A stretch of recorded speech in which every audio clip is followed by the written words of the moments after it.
신바람 사연 아파트. 오늘의 사연 시작하겠습니다. 안녕하세요. 저는 올해 29살이고 얼마 전까지만 해도 대학 시절부터 6년을 만나온 남자친구와 결혼을 준비하고 있던 예비신부였습니다. 예비신부였다는 말은 지금은 아니라는 소리니 이미 눈치채셨을 분들도 계실 것 같은데 맞습니다. 저는 결국 파혼이라는 결정을 내리게 되었고 이렇게 제 이야기를 사연으로 보내게 되었네요. 제 나이를 고려해보면 6년 만난 그 세월이 결코 짧은 시간이 아니에요. 철이 들기 시작할 무렵부터 계산하면 거의 제 삶의 절반을 함께 한 사람이나 마찬가지입니다. 오래 만난 만큼 남자친구와 저를 동시에 알고 있는 지인들도 많았으니 그만큼 파혼을 결정하는데 신중해야 했고 고민도 많이 되었습니다. 그런데도 파혼을 결정하게 되었던 건 도무지 견뎌낼 수 없는 돈 없는 예비신우의 갑질 때문이었어요. 예비 신랑이었던 남자친구는 대학교 들어가고 얼마 되지 않았던 신입생 시절에 학교 선배의 소개로 처음 알게 되었어요. 연애를 목적으로 받은 소개가 아니었다 보니 꽤 오래 지인으로 알고 지냈습니다. 제가 대학교 들어가서 처음 시작한 아르바이트가 카페 아르바이트였는데 당시 남자친구의 소개로 처음 시작했던 제 첫 아르바이트였어요. 이미 일을 하고 있던 남자친구가 그때 저한테 이것저것 많이 알려줬죠. 매일같이 같은 일터에서 시간 보내고 하다 보니 자연스럽게 정이 들었습니다. 하지만 그 관계가 연애로까지 발전하지는 못했어요. 남자친구가 군대를 가게 되었거든요. 하지만 편지도 주고받고 면회도 다녀오고 휴가 나오면 만나는 등 하면서 지속적으로 인연을 이어왔죠. 그리고 본격적으로 연애를 시작하게 된 건 남자친구가 복학하고 1년이 지나서였습니다. 그때부터 여태까지 만나왔고 얼마 전 결혼 이야기를 주고받게 되었어요. 연애를 워낙에 오래 했다 보니 남자친구의 가족관계 같은 기본적인 건 이미 다 알고 있었어요. 하지만 실제로 만나본 적은 없었죠. 위로 나이차가 조금 있는 누나가 있는 것도 알고 있었지만 실제로 만나볼 때까진 정말 결혼이 둘만 좋아서 하는 게 아니라는 걸 뼈저리게 깨닫게 되었습니다. 취직하기 전까지 저는 계속 카페에서 아르바이트를 했었어요. 처음 아르바이트를 시작한 건 대형 프랜차이즈였는데 계속 일하다 보니 다른 데는 어떻게 운영하나 궁금해져서 이곳저곳 돌아다니면서 일을 했습니다. 그렇게 자연스럽게 카페 일에 흥미를 갖게 되었고 이 바닥이 어떻게 돌아가는지도 대충 알게 되었죠. 좋은 대학 나와서 좋은 데에 취직하는 게 당연한 목표처럼 살아왔고 실제로 대학 졸업 후에는 제법 괜찮은 직장에 취직도 했었습니다. 하지만 제 월급은 아르바이트를 할 때보다 몇 배가 늘었는데 회사 일이 저랑 잘 안 맞았던 건지 도무지 행복하지가 않더라고요. 친구들은 배부른 소리를 하고 있다며 저한테 뭐라고 한마디들 했지만요. 하지만 시간이 갈수록 아무리 생각해봐도 이 길은 내가 갈 길이 아니라는 생각이 들었습니다. 그때부터 제 카페를 운영해야겠다는 꿈을 키워나갔어요.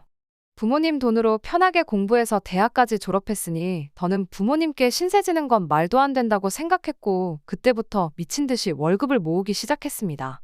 다행히도 벌이가 꽤나 괜찮았던 회사를 다녔었고 현장직의 감을 잃지 않기 위해서 퇴근 후에는 밤 12시까지 집 근처 대형 프랜차이즈 카페에서 일도 했다 보니 사실상 투잡이나 마찬가지였기에 돈을 모으는 건 수월했어요. 몸은 피곤하긴 했지만 제 꿈을 생각하니 힘든 것도 모르고 일을 했네요. 그리고 결국 얼마 전 제 카페를 열 수 있게 되었습니다. 사실 부모님 도움을 조금 받기는 받았어요. 비싼 돈 들여서 좋은 대학 보내놓고 좋은 회사 취직시켜놨더니 장사한다고 회사 그만두겠다는 저를 처음에는 이해 못하셨는데 요 근래 제가 투잡까지 뛰어가며 목표를 위해 열심히 하는 걸 보고서는 제 진심을 인정해주시고 도와주셨습니다. 도와주셨다는 게 그냥 큰 돈을 저한테 주셨다는 건 아니에요. 원래도 저희 부모님이 장사를 하셨던 분들이라 계산 하나만큼은 칼 같으신 분들이거든요. 카페 월 수입에서 제가 매달 일정 비율로 부모님께 원금을 갚는 식으로 자금을 대주셨던 겁니다. 대신 이자는 받지 않기로 했고요. 저도 그 편이 훨씬 부담이 덜하니 좋았습니다. 잠도 줄여가며 투잡 뛰고 아주 난리도 아니었었는데 카페를 차리니 열자마자 장사는 좀 안 될지라도 마음의 여유가 생기더라고요. 그리고 그때쯤에서 남자친구도 저에게 청혼을 해왔습니다. 신입생 때부터 알았고 대학교 때부터 6년을 만나왔으니 거의 10년 인연이었죠. 그렇다 보니 저희 주변 사람들도 당연히 둘이 결혼을 할 거라고 생각하고 있었어요. 저 또한 6년 연애하면서 속 한 번 썩인 적 없던 남자친구에게 확고한 믿음이 있었기에 조건, 이런 건 따져보지도 않고 남자친구의 청혼에 알겠다 했고요. 각자 집에 서로를 소개시키고 얼마 지나지 않아서 양가 상견례가 있었습니다. 상견례 중 저희 어머니께서 먼저 말씀을 꺼내셨죠. 형식적인 예물예단은 건너뛰고 차라리 그 돈으로 애들 뭐 필요한 거나 하나 더 해주는 게 어떠시겠냐고요. 예비 시부모님도 그 말에 동의하는 분위기였어요. 그러는 김에 식장에서 축의금 들어오는 것도 그렇게 큰 돈이 아니니 애들 새 출발하는데 보태자고도 하셨죠. 허례허식을 생략한 결혼을 하자고 했고 집과 혼수는 절반씩 하기로 이야기도 끝났습니다. 전반적으로 상견례 분위기는 의견이 어긋나는 거 하나 없이 정말 좋았었죠. 네, 시부모님 되실 분들도 남자친구처럼 참 좋은 분이다 싶었어요. 좋은 부모 밑에 좋은 자식 나는 거라는 생각이 들었지만 예비 신우를 만나보고 나니 또 무조건 그런 건 아닌가 보다 하는 생각도 들었습니다. 정말 같은 한 가족이 맞나 싶을 정도로 너무나도 색깔이 다른 사람이었거든요. 예비 신우가 위치는 어떻게 알았는지 한 번은 제 카페에 찾아온 날이 있었어요. 제 가게가 번화가에 위치해 있는 그런 곳이 아니거든요. 프랜차이즈 카페도 아니고요. 예비 신우가 이쪽 동네에 연고가 있을 리도 만무했죠. 커피 한 잔 마시러 온 건 아닐 테고 지나가다 들른 건 더더욱이 아닐 거라 생각했습니다. 한 번 보면 두 번 다시 까먹지 못할 강한 인상이라 가게에 들어오는 걸 보고 단번에 예비 신우임을 알아차렸어요. 말했던 대로 여긴 왜 왔나 싶었죠. 예비 신우는 저한테 인사 대신 나 알지?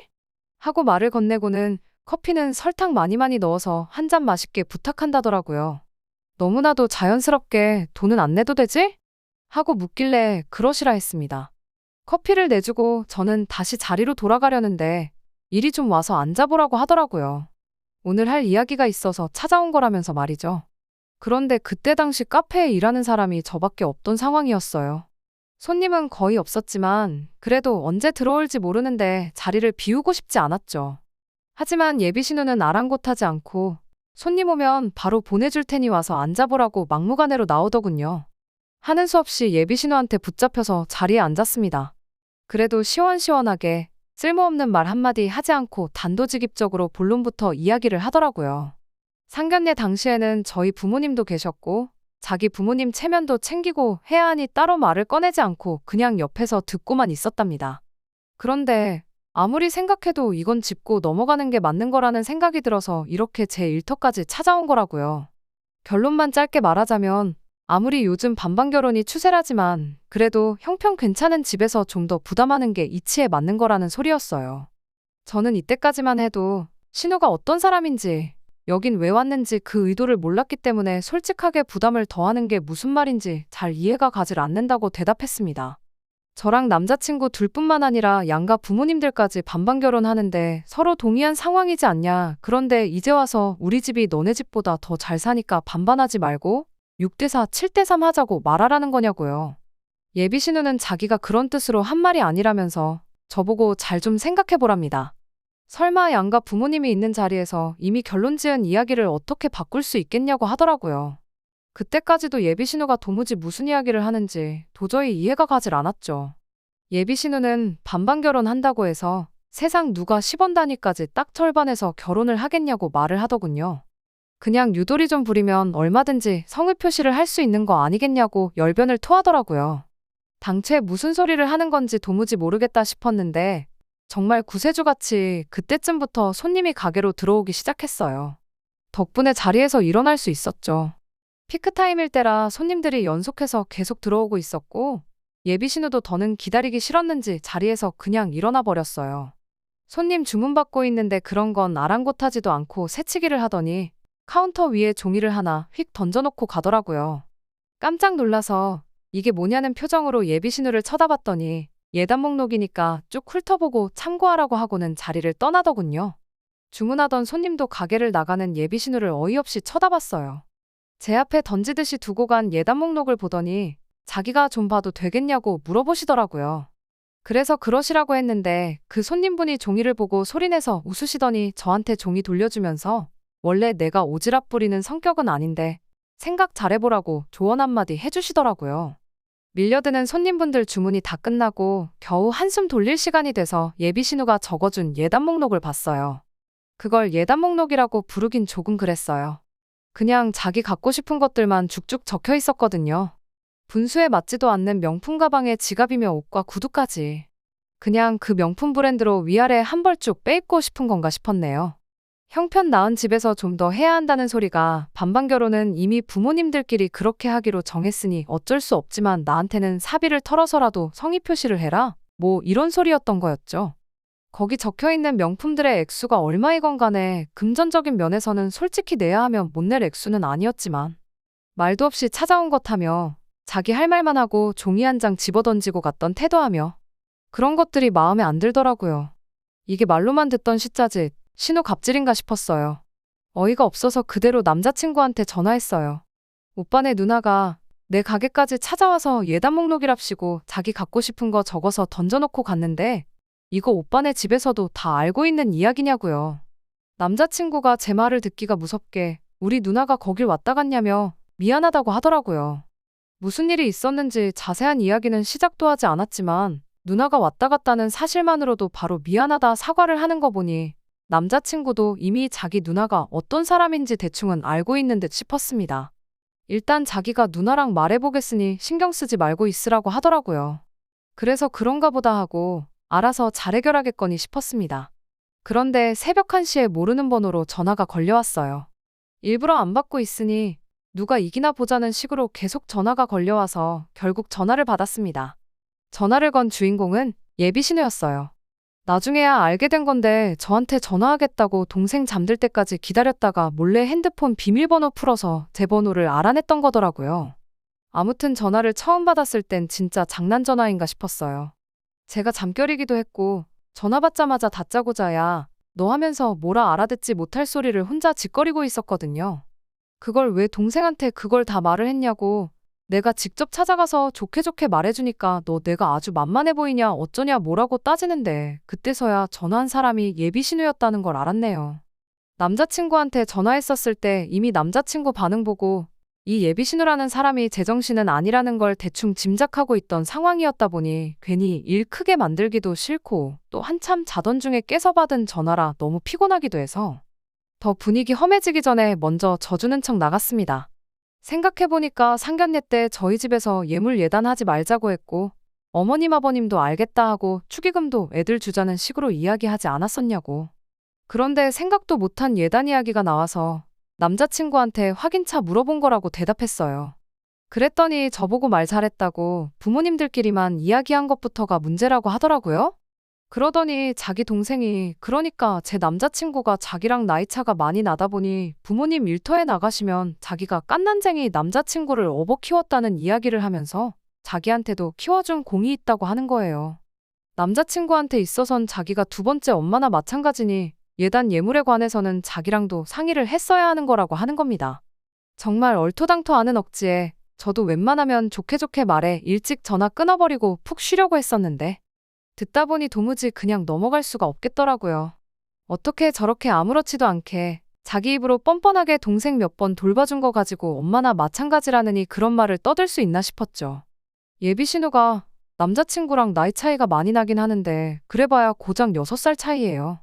예비시 부모님이 아무리 일 때문에 바쁘셨어도 그렇지 갓난쟁이 아들을 6살밖에 안 된 딸한테 맡겨놓고 일터에 나가시진 않았을 거 아니에요? 뭐 진실 여부는 사실 궁금하지도 않고 중요한 것도 아니니 그냥 넘어갔어요. 대신 예비신우한테 원하는 대로 해주겠다 했죠. 무슨 말하는지 잘 알겠다고 적어준 예단 리스트에 적힌 대로 해달라는 대로 제가 다 해주겠다고 했어요. 혹시 덜 적은 게 있다면 지금 말해달라고 했죠. 예비신우는 이게 웬 떡이냐 하는 반응이었습니다. 애써 머릿속에 브랜드가 뭔지 제품명이 뭔지도 잘 기억 안 나는 걸 짜내서 말해주더라고요. 마지막에 가서는 이름을 기억해내는 것도 귀찮았는지 현금 예단으로 1,000만 원 정도 준비하면 좋겠다는 말까지 하더라고요.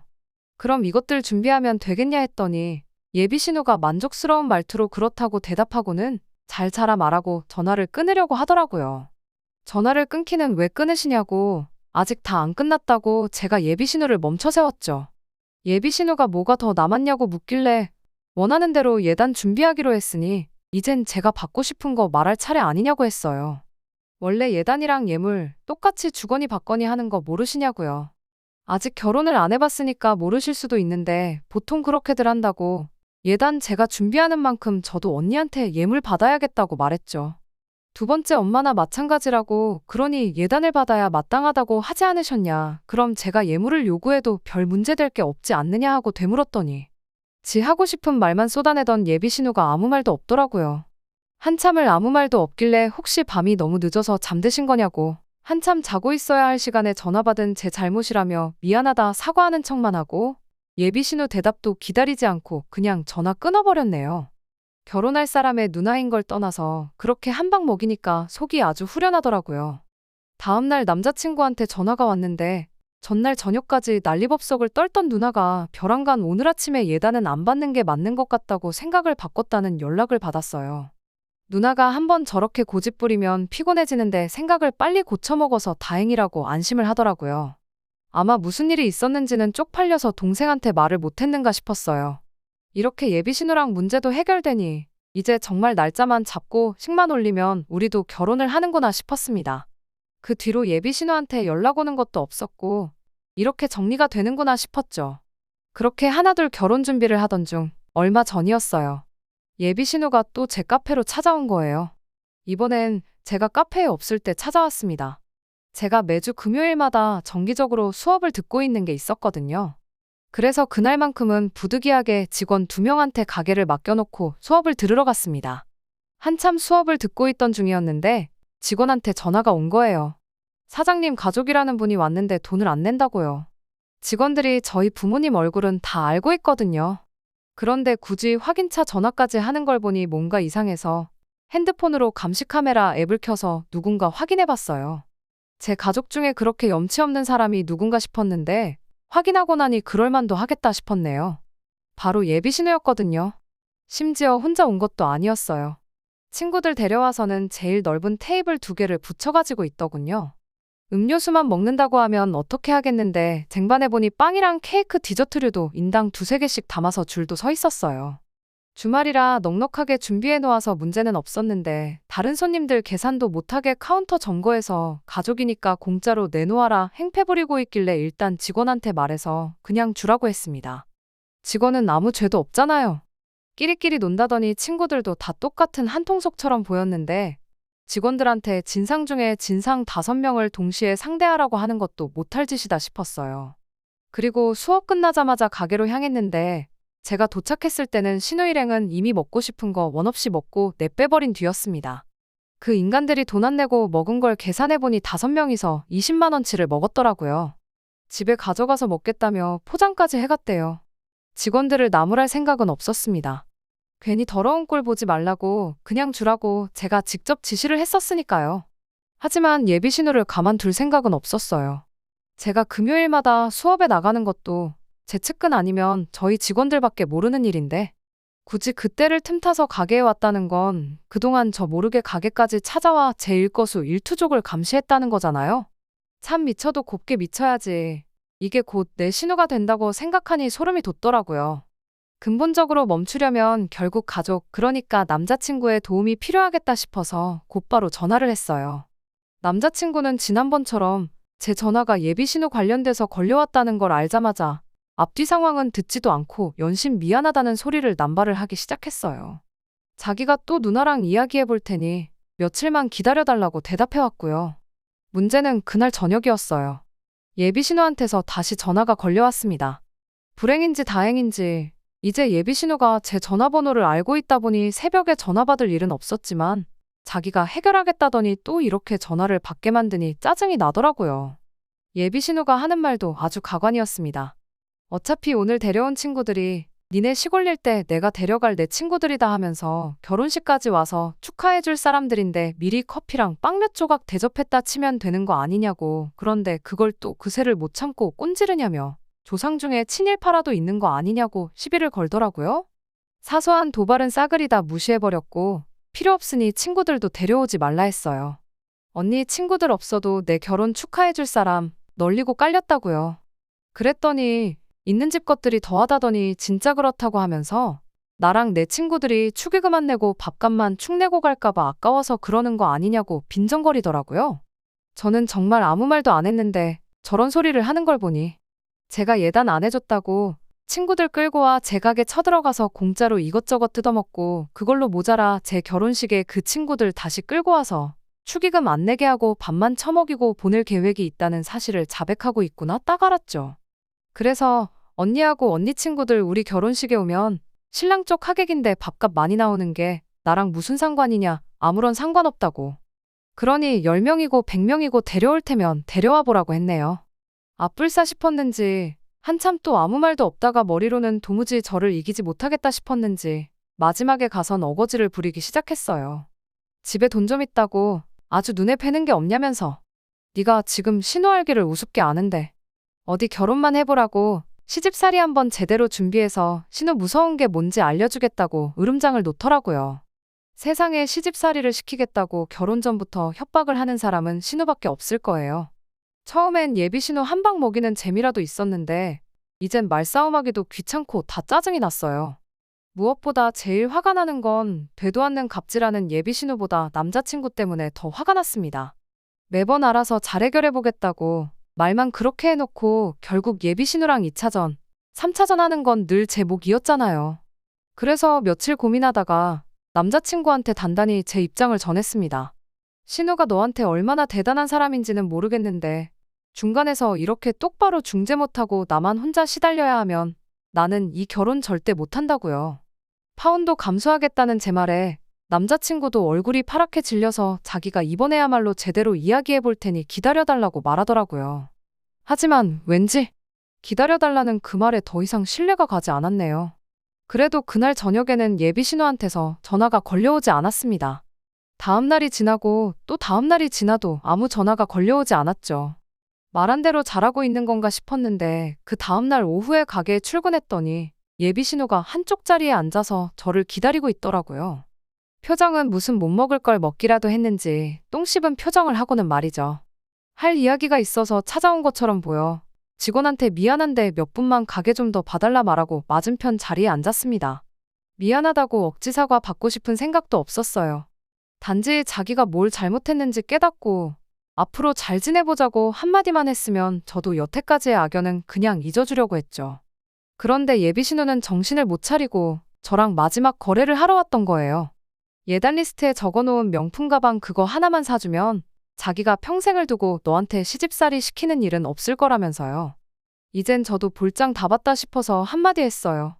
마음에서 우러나지도 않는데 자꾸 해달라고 해봐야 나는 언니한테 단돈 100원도 쓰고 싶은 생각 없으니 그만 포기하라고요. 그랬더니 자기가 동생 얼굴 봐서 한번 참고 결혼 허락해주러 왔더니 말하는 싸가지 좀 보라며 들고 일어서더군요. 그러더니 제 머리끄댕이를 붙잡았어요. 직원이 재빨리 상황을 말리러 와서 더 큰일은 없었지만 제 얼굴에 작은 긁힌 상처가 생겼습니다. 그 길로 가게 문 잠궈놓고 경찰 불렀어요. 신우가 먼저 저를 건드렸고 저는 반격도 하지 않았으니 꿀릴 게 하나도 없었습니다. 거기에 필요한 증거들은 전부 실시간으로 저장되고 있었기도 하고요.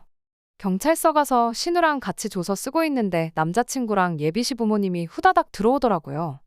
예비 시어머니가 제 얼굴에 난 상처를 보고 미안해서 어쩌냐고 결혼식 때 흉이라도 남아있으면 어떡하냐고 걱정을 해주시더라고요.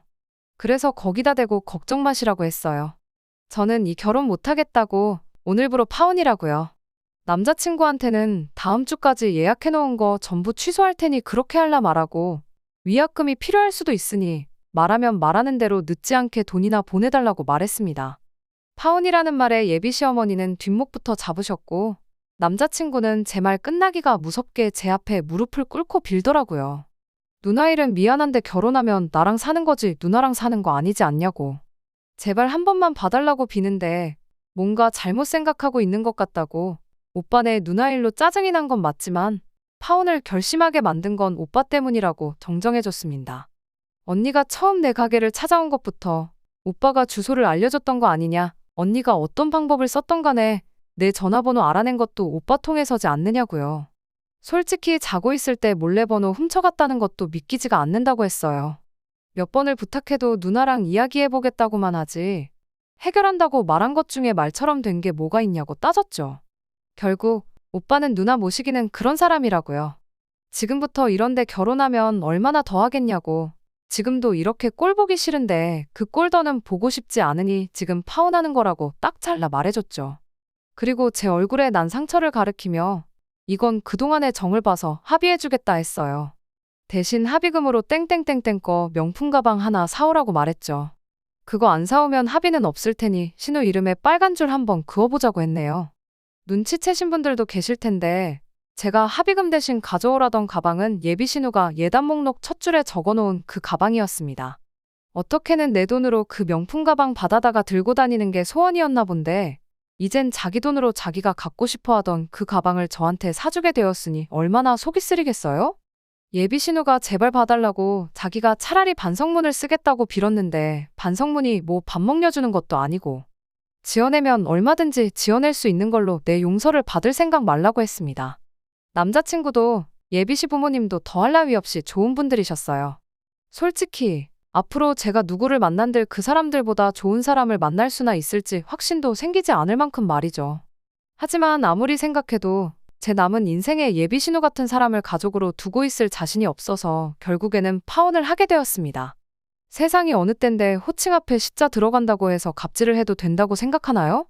저 말고도 혹시 아직 결혼을 하지 않으셨거나 결혼을 생각하고 계신 분들이 계시면 갑질하는 시댁을 만나지 않으셨으면 좋겠네요. 혹여나 만나게 되더라도 시자 들어가는 거 벼슬 아니니 겁내지 말고 하고 싶은 말 있으면 다 해버리라고 말씀드리고 싶네요. 끝까지 들어주셔서 감사합니다. 오늘의 사연은 여기까지입니다. 구독과 좋아요, 알람 설정 부탁드리고 더 좋은 사연으로 다시 찾아뵙겠습니다. 감사합니다.